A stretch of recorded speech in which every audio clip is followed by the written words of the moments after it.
अष्टावक्र गीता का अमर रहस्य स्वयं को जानो, यही सच्ची शांति का मार्ग है। राजा जनक एक दिन अत्यंत गंभीर मन से महर्षि अष्टावक्र के आश्रम पहुंचे। उनके चेहरे पर चिंता की गहरी रेखाएं थीं। वे एक ऐसे राजा थे जिनके पास किसी भी प्रकार की कमी नहीं थी।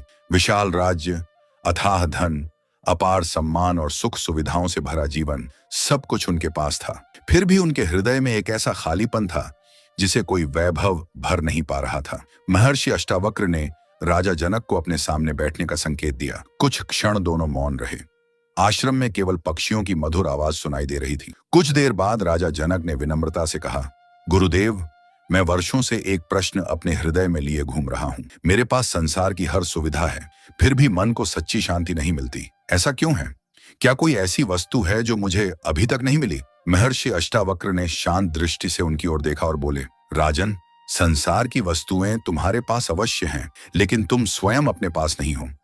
मनुष्य पूरी दुनिया को पाने की कोशिश करता है, पर स्वयं को जानने का प्रयास बहुत कम करता है।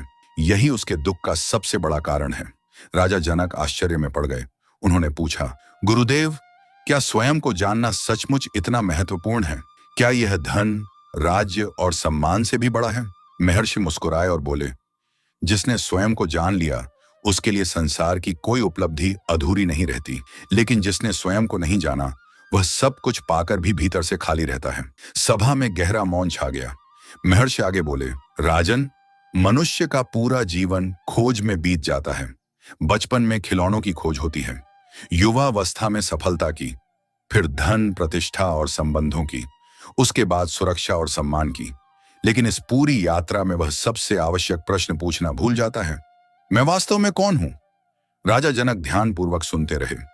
महर्षि ने आगे कहा, जब तक इस प्रश्न का उत्तर नहीं मिलता, तब तक मन कभी स्थायी शांति का अनुभव नहीं कर सकता। बाहर की हर उपलब्धि कुछ समय के लिए खुशी देती है, लेकिन थोड़े समय बाद मन फिर किसी नई इच्छा के पीछे दौड़ने लगता है। फिर महर्षि ने एक उदाहरण दिया। कल्पना करो कि किसी व्यक्ति के घर में ही अमूल्य खजाना छिपा हो, लेकिन उसे इसका पता न हो। वह पूरे संसार में धन खोजता फिरे। क्या उसकी खोज कभी पूरी होगी? राजा जनक ने उत्तर दिया, नहीं गुरुदेव, क्योंकि जिस धन की उसे तलाश है वह तो पहले से ही उसके पास है। महर्षि मुस्कुराए और बोले, ठीक यही मनुष्य की स्थिति है। जिस आनंद, शांति और संतोष की तलाश वह संसार में करता है, उसका स्रोत उसके अपने भीतर है, लेकिन अज्ञान के कारण वह उसे बाहर खोजता रहता है। राजा जनक के चेहरे पर अब गंभीरता के साथ जिज्ञासा भी दिखाई देने लगी। उन्हें महसूस होने लगा कि शायद वे जीवन भर जिस सत्य की खोज कर रहे थे, उसका मार्ग आज उनके सामने खुलने वाला है। यहीं से उनके आत्मज्ञान की वास्तविक यात्रा प्रारंभ हुई।